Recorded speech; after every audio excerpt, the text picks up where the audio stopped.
श्रावण सोमवार निमित्त अकोल्याचे आराध्य दैवत राजेश्वर मंदिरात सकाळपासूनच भाविकांची गर्दी पाहायला मिळत आहे।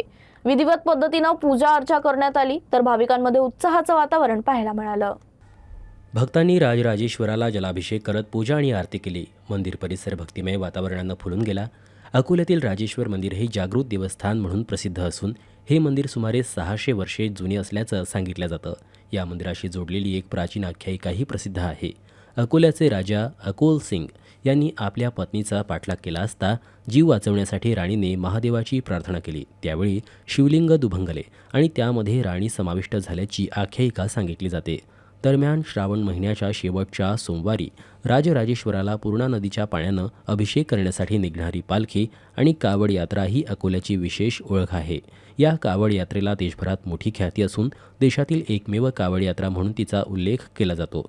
त्यामुळे श्रावण महिन्यातच नव्हे तर राजराजेश्वर मंदिरात भक्ती आणि श्रद्धेचा अनोखा संगम संपूर्ण वर्षभर पाहायला मिळतो।